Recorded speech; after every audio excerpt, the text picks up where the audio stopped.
Irene at thelimes.heathergreen.com. Dear Vera, trust you are safely ensconced back at little Shagthorn now and have taken control of the family situation. Has anybody heard from your daughter Karen yet?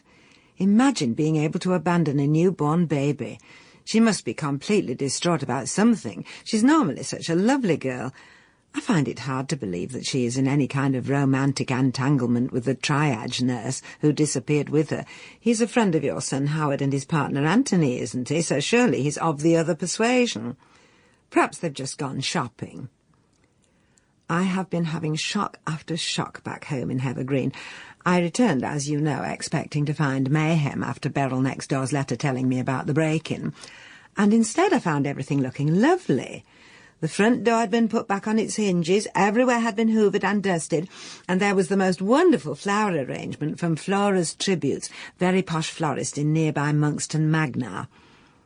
Naturally, I assumed it was Beryl I had to thank, so imagine my surprise, not to mention utter discombobulation, when I took a cherry brandy round to thank her and she said that all she had done was to let the cleaners in. What cleaners, I hear you ask, as indeed did I. The cleaners you arranged to come in and tidy up, she said. She's a nice woman, but very simple.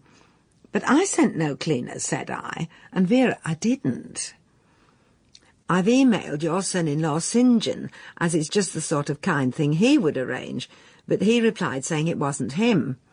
He does sound lost without Karen. Do please give him a motherly hug from me. I've been all round the village asking, but nobody knows a thing. I even emailed Edward Blunt, our one-time would-be poultry farming paramour, wondering if he might perhaps be refining his seduction techniques, but he just sent me a foul reply, if you'll forgive the pun, saying that cleaning was what women are for. I won't pass on what he went on to say that men are supposed to be for, but suffice it to say it's nothing useful in the housekeeping department. I am now left with the unlikely scenario that I was broken into and burgled by the mystery man stalker who Beryl saw hanging around my back entrance, and then cleaned up again by person or persons unknown, as DC Hog has filed in his report. My TV and video are still missing, as is, most upsettingly, my wedding photo. Why would they want that, other than to be hurtful? They'd get nothing for it, the frame wasn't even antique. I told you, didn't I, that Beryl saw the mystery man on her way back from bingo, and he told her he had my things in safe keeping.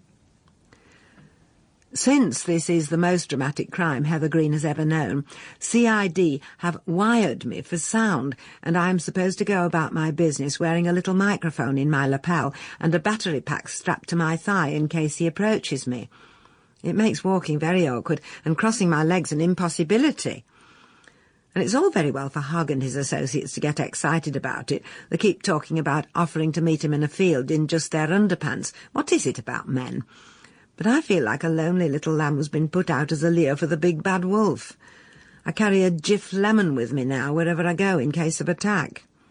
Anyway, dear, enough about me and my worries. Poor you, going all the way to Australia and then having to turn round and come straight back. You must be exhausted. Not to mention being terrified about the welfare of your missing daughter. If there's anything I can do to help find her, particularly now that I'm wired for sound, don't hesitate to let me know. But for all our worries, isn't it nice to be back home in Blighty? Much love, Irene, X. Vera's Voyages at littleshag.com. Dear Irene, I'm sorry to have been a while replying, but what with unpacking, washing, cleaning, and the computer being down, something about brown ale being spilled on it, everything's been more topsy-turvy since I got back than when I was in Australia. Far from the cleaners having been in, the whole of the bothy was strewn with takeaway cartons, empty beer bottles and cigarette butts, which is odd, as Singen isn't a smoker. There were discarded clothes everywhere, all the beds had been used, and the sheets and pillows thrown all over the place. Quite honestly, if it had been anyone but Singen, I'd suspect there'd been an orgy. His explanation is that he didn't have time to change the beds, so just took it in turns to sleep in them. A mother-in-law's job is never done, and jet-lagged as I was, I had to get straight to the hoovering. Fortunately, the return journey was a lot faster with Ripper No Frills Airline, which was just as well as they took no frills to the limit and didn't provide any lavatories or sustenance. I'd just popped the last Mary Warner cake into my mouth. They really are delicious. I'll be trying out the recipe when we put down in Dubai for a stopover in their fabulous duty-free. I wandered, entranced by the multicoloured garments and mouth-watering scents, and found myself buying a cornucopia of presents. My granddaughter Sabrina got a David Beckham football cap, complete with streaked blonde floppy hair extensions. She thought it looked funny perched on top of her head, but as I pointed out, no funnier than it used to do on his. While I stocked up on the exotic foods and herbs I didn't have a chance to buy in St. Urban. With enough tots at home to open a nursery, I went completely overboard on the designer baby clothes. They had the most marvellous accessories as well, and I couldn't resist some fluffy pale pink and blue pashminas. My son Howard and his partner Anthony claimed them both straight away on the grounds that their baby-to-be might be either sex, but later I saw them wearing them in Great Shagthorn Tesco's. No word at all from Karen, and the boys are absolutely mystified. Howard's convinced their friend Brett, the triage nurse she's run off with, is anything but straight, and what's more, he's got the photos to prove it. Apparently, the local tourist board has been running a campaign to promote Great Shagthorn as the gay capital of the Dales, and as part of a Mardi Gras weekend, Dales TV ran a take-home-a-tranny competition. Brett took first prize, impersonating Posh Spice, wearing a mini-slip he'd made himself from £50 notes. As Howard said, goodness knows how he managed that on the pay of a triage nurse. I've taken over the care of my granddaughter, little Millie, now she's allowed out of the incubator for a few hours. Anthony's made her a darling little sheepskin papoose, and it's the envy of all the other mothers.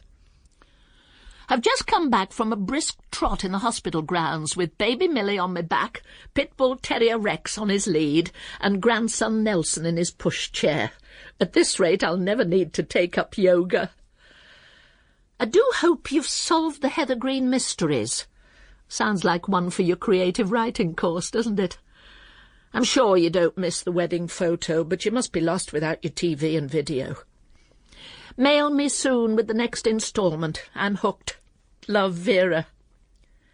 P.S. Do beware while you're wired for sound.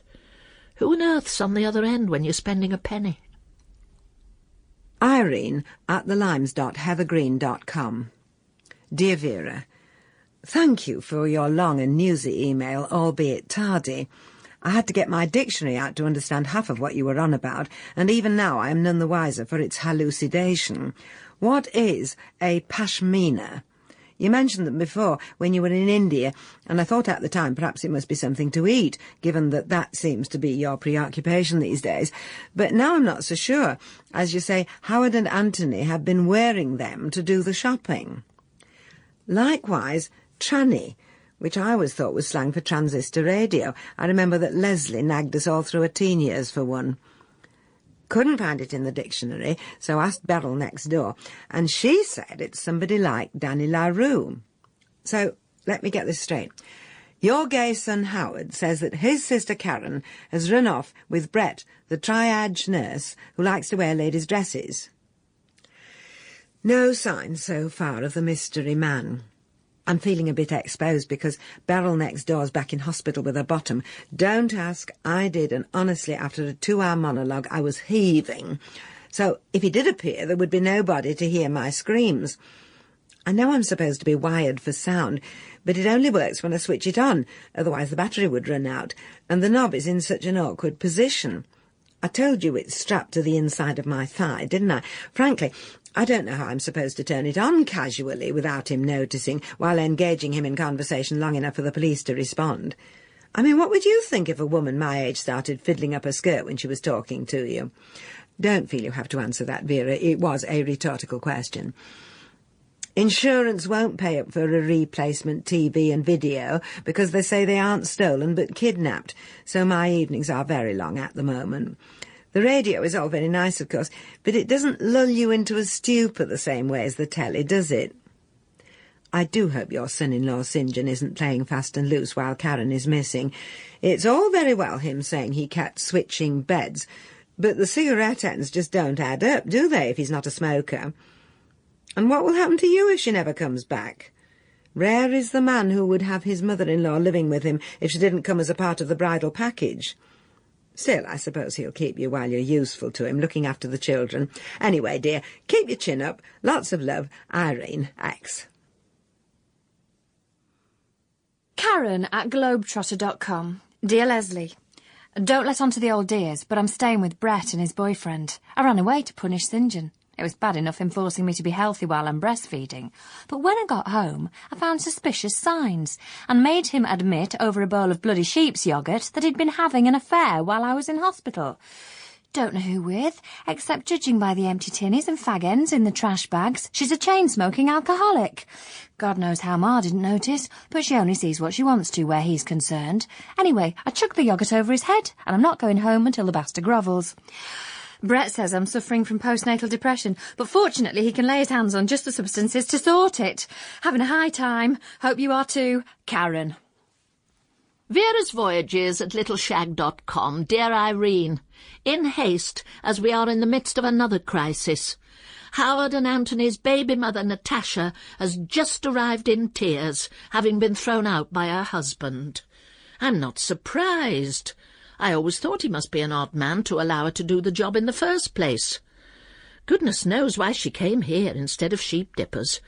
I can only think she feels she has more of a relationship with Singen, or at least with his syringe. Incidentally, despite your unpleasant aspersions, Singen has explained perfectly reasonably that the mess at the bothy was as the result of a Dale's TV wrap party. More when I can think beyond extra bedding, Vera. Irene at thelimes.heathergreen.com. Vera, get off the phone, or stop scurfing the web or whatever it is you're doing. I need to speak to you urgently. Was deadheading the flower arrangement from person or persons unknown, and found a card nestling in the petals, which I had hitherto overlooked. It says, Dear Mrs. Spencer, trust you find everything as you left it, minus the TV and video, of course. I shall call to see you on Tuesday afternoon at 4 p.m, where I hope we will have a pleasant meeting to our mutual advantage. Yours truly, C. Thorogood. I can't get DC Hog on the phone either, and I'm at my wit's end since it's 5 to 4 already. Help me! Too late. He's ringing the doorbell. I shall stay very quiet and not answer. Oh, no, he's looking through the letterbox straight at me. If there's no reply when you phone me, call Hogg and tell him to track down C. Thorogood immediately. Yours desperately, Irene.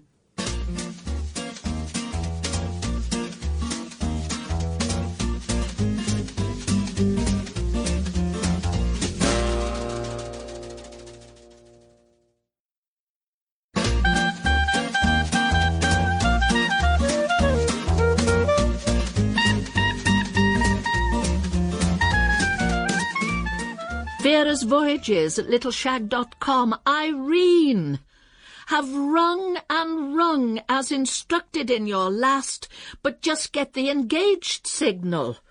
Tried the operator, some cretin in a call centre, and eventually, after being rerouted via Glasgow, Milton Keynes, and for all I know another planet, discovered your phone is off the hook. My mind raced far and wide over the possibilities. Perhaps you're involved in a romantic encounter, during which you don't welcome disturbance. I dismissed that one immediately. Or maybe a struggle took place where the phone was dislodged, and you are, as I write, gagged and bound to a kitchen chair. Worst of all, you may have been murdered, and are now lying, strangled with your wire, or with blood gushing from a fatal wound, at the foot of your stairs.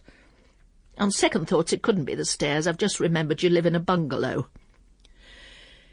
You'll be glad to know this all rushed through my brain at the pace of what my granddaughter Sabrina calls a nanosecond, and I was straight away on the phone to DC Hog, demanding he send in the instant response unit. As usual, he had his voicemail on. I suppose it is tea time, but I left a message he won't forget in a hurry. Dear, dear friend, how sorry I am you live so far away. Otherwise I would dash straight round myself with a dose of my veterinarian son-in-law Singen's animal tranquilizer. It has, as you know, proved a lifesaver on previous occasions. Hope this reaches you and does not merely languish in your email inbox until a social worker finds it. Please let me know at once what is happening. I'm sitting at the computer with everything crossed and am in agony with cramp all over. V. Irene at thelimes.heathergreen.com. Dear Vera, have finally recovered from the smoke bomb and finished cleaning up the house with Christopher's help. What on earth did you say to DC Hog's voicemail? Whatever it was, he was taking no prisoners. There was me and Chris getting to know each other over a cup of tea and fondant fancies when a troop of uniformed officers in riot gear and breathing apparatus bashed down the door with a battering ram without even bothering to knock first, exploded some device that had us both choking and blinded, and when the smoke finally cleared and our eyes managed to reopen, there was Hog in his underpants, standing in the doorway waving his truncheon. Naturally, I shall be lodging a formal complaint. The phone wasn't so much off the hook as ripped out of the wall. They caused absolute mayhem, trampling through the living room, turning over furniture and throwing things about. My weeping fig will certainly never be the same again. Still, I'm sure you meant well. All for now, as Chris is picking me up in a minute in his Jaguar to take me out to dinner, but I thought I'd better let you know I'm still alive. Just, best wishes, Irene. Vera's Voyages at littleshag.com. Dear Irene, I'm sorry, I'm sure, if my prompt action on your behalf has caused offence, but your hysteria left me no option. As to the message I left for DC Hog, at least it seems to have done the trick and got him off his voicemail. I didn't bother mentioning stalkers and flashers, but went straight to armed guerrilla and hostage situation. Your own instant response is, as usual, to misunderstand and misjudge the blameless motives of a true friend. Really, the phrase dog in a manger could have been invented for you. Which reminds me, with all the drama, I may have forgotten to tell you that Rex, my pit bull terrier, was shot last week by your ex-paramour Edward Blunt, who claimed he was worrying his chickens. I imagine they have more to worry about from Edward himself, but that's another story. As if that isn't enough, there have been terrible scenes between Singen, my son Howard and his partner Anthony, and Natasha, their surrogate mother. No one will tell me what's going on, and when I pressed Howard, who usually confides everything, he burst into tears and rushed away sobbing something about Singen's bloody insemination. The last row kept me awake till 5 o'clock this morning. It can't be good for Natasha when she's pregnant. She's moved into my daughter Karen's West Wing turret. Temporarily. Well, Irene, I'm relieved to know you're all right.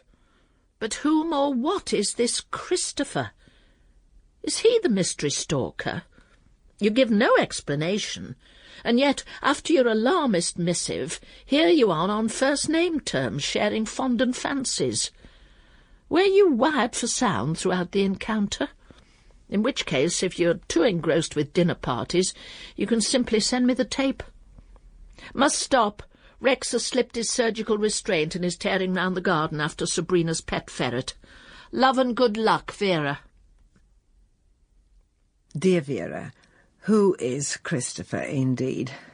Well, he is many things, marvellous things, heroic things, and also things of a personal nature which are very difficult to talk about. Where to start? Well, first, with the mystery of the kidnapped television and video.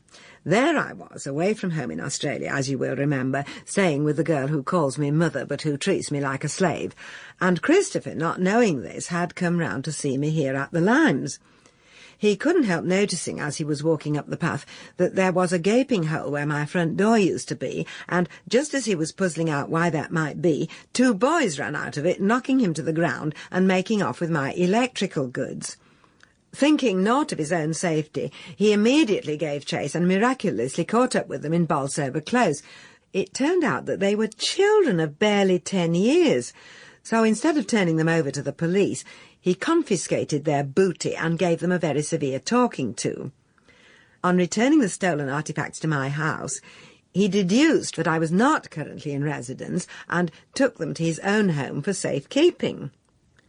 Beryl, as we know, saw him leaving with them, didn't hear what he was telling her, and jumped to the erroneous conclusion that he was stealing them himself and holding them to ransom, hence all the misunderstandings.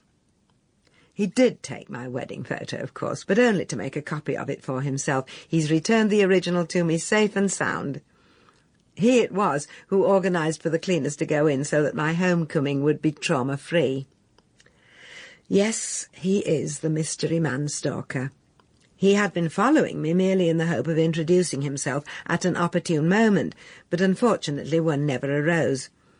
He even tracked me down to the bothy when I was staying there in lieu of you, which is how he came to pull you out of the swimming pool. But of course by then I'd left. Now we come to the difficult part, which I can barely bring myself to write. That which I have kept secret for so long, I now feel like shouting from the rooftops, for out of darkest shame has come shining glory. I can't go on in prose form. I need the subtle nuance of verse. The Ballad of Irene Spencer by Irene Spencer. Once there was a young girl of barely 17 who strived to be a credit by keeping herself clean. Alas, there was an accident. Alas, she caught her toe. For there were things in heaven and earth that she really didn't know. Of how the birds and bees were made, of the mysteries of life, and ignorance being no defence, her parents gave her strife. They wouldn't listen when she said it wasn't her but their friend Fred, that he had thrown her on the bed and sin had reared its ugly head, that she had begged, polite at first, but he had merely laughed and cursed, and as he was doing his wicked worst, what he called protection had gone and burst. Do not judge me, unlike them, or think that I was crude, for there hasn't been a day since then that I have not wept and rued, that a baby grew inside my tummy, who never got to call me mummy, for he was taken from my side as soon as he was washed and dried. Perhaps you have guessed it, Vera. Christopher is my son, and he has found me at last. Yours, in a curious, heady admixture of shame and unbridled excitement, Irene. Dear Irene, you think you've got drama, shame and guilt. We've had enough here to fill a novel by Dostoevsky. Sadly, I can't resort to versifying, and I must say your last had all the subtle nuance of the Encyclopaedia Britannica, so I will just enumerate the brutal facts. My daughter Karen turned up in the middle of the night and found her husband Singen up the turret with Natasha. My son Howard and his partner Anthony's baby is actually Singen's. Howard and Anthony aren't speaking to Singen. Karen beat up Natasha. Discovered my granddaughter Sabrina begging outside her school at Little Shagthorn. She had her brother Nelson in his stroller, Rex my pit bull terrier on a string, and the lollipop lady Brenda in a headlock. I'm afraid I lost control and slapped her. She slapped me back and shouted she'd already made £5 and I was a stupid four-letter word to stop her. This, I suppose, is the famed language of the playground. All this just as Dale's TV is about to air the first episode of our documentary A Life with Sheep.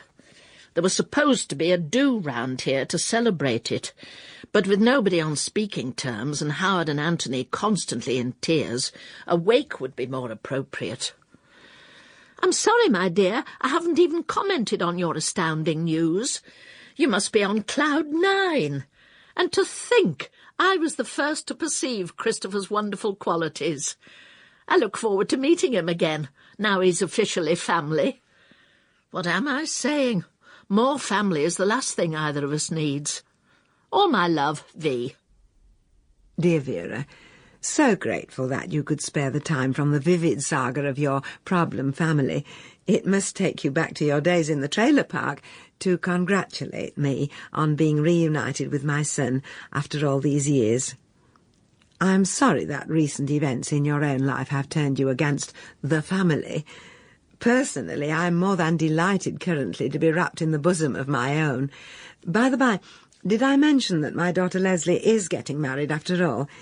Christopher and I are planning to fly out to Melbourne together for the wedding. Club class, his treat. I'd invite you to come along and help with the catering, but you must already be up to your armpits in the stew you're in at the moment, so I won't add to your burdens. Take care, my dear, with love from your blissfully happy and fulfilled friend, Irene. Dear Irene, I'm a star. A Life with Sheep is a big hit. Karen and Singen are reunited. It's a long story, more when I have time off from dealing with all my congratulatory emails. Dale's TV has never had so many, and they all said how empathetic I was. Natasha has gone to live with Howard and Anthony until their baby is born. Best of all, I've been invited by Dale's TV to host my own morning programme. A magazine with a daily recipe insert. Perfect! Have a wonderful time in Oz. I'm far too busy to come anyway. Love to you all, Vera. P.S. Dale's TV say with my ebullient personality it would be good if I had a foil, someone less colourful and vibrant. So, when you return from Oz, how about it?